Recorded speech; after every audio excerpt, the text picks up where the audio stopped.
लोगों का अतीत क्या है, वही सारी स्थिति है।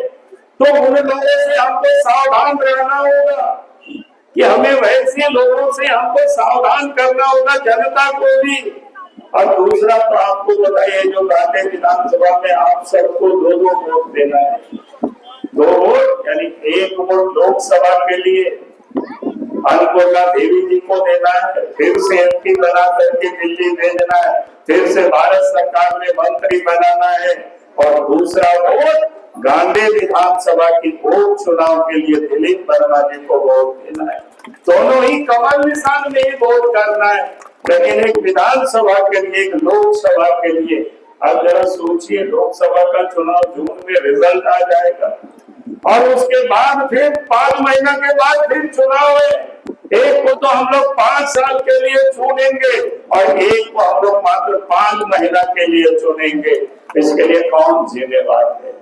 इसके लिए सत्ता में बैठे हुए झारखंड मुक्ति मोर्चा के लोग जिम्मेवार है, कांग्रेस पार्टी के लोग जिम्मेवार है। यहाँ से आपने जिसे एमपी एमएलए बनाया था, उनको रिजाइन करा करके उनको दिल्ली भेज दिया। हमने कहा कि अगर दिल्ली ही भेजना था तो कल्पना को ही दिल्ली भेज देते। ये जो लोगों को 5 महीना में 2 बार चुनाव में क्यों परेशान कर रही हो? लेकिन उन लोगों की मानसा ठीक नहीं है, और इसीलिए मैं आप सब लोगों से यही कहने के लिए आया हूँ, उन लोगों को इस चुनाव में जवाब देना है। और एमएलए और एमपी का चुनाव हमें बीजेपी को जिताना है, कमल फूल को जिताना है। हम यही कहने के लिए आया हूँ, यही निवेदन करने के लिए आया। माता की जय। और भारत की जय जयकार दुनिया में तभी होगी जब फिर से हमें देश के प्रधानमंत्री नरेंद्र मोदी जी को बनाना है। नरेंद्र मोदी जी कहते हैं कि हम 2047 तक भारत को विकसित भारत बनाएंगे, समृद्ध भारत बनाएंगे। और विकसित भारत का मतलब होता है कि हर इंसान के, हर लोगों को घर होना चाहिए, हर व्यक्ति को भोजन के लिए अनाज मिलना चाहिए, हर व्यक्ति को बीमार हो तो उनकी दवाई की सुविधा होनी चाहिए, और हर बच्चों की पढ़ाई की भी सुविधा होनी चाहिए। यानी वैसी भारत बनना चाहिए। और ऐसे भारत को बनाने के लिए देश के प्रधानमंत्री जी ने संकल्प लिया है, नरेंद्र मोदी जी ने संकल्प लिया है।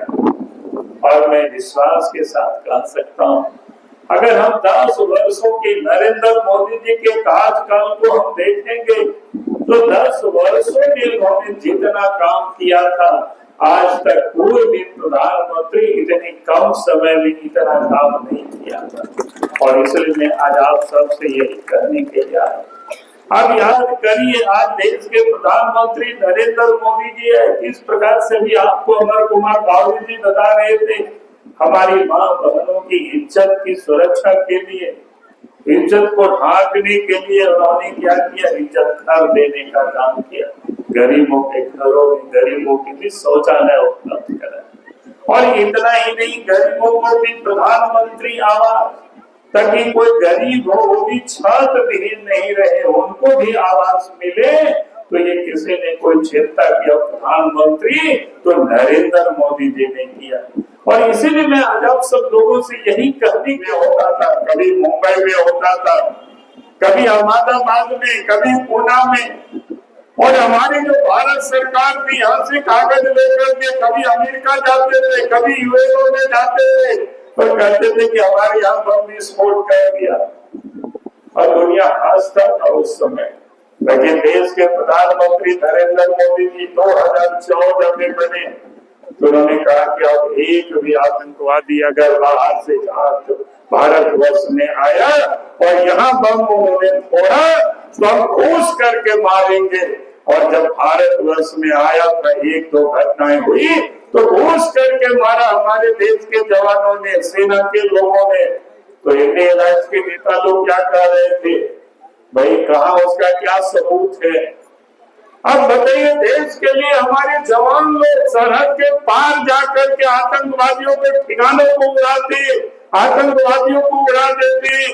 और ये इंडियन अलायंस वाले नेता लोग क्या कहते हैं? सबूत कहाँ है?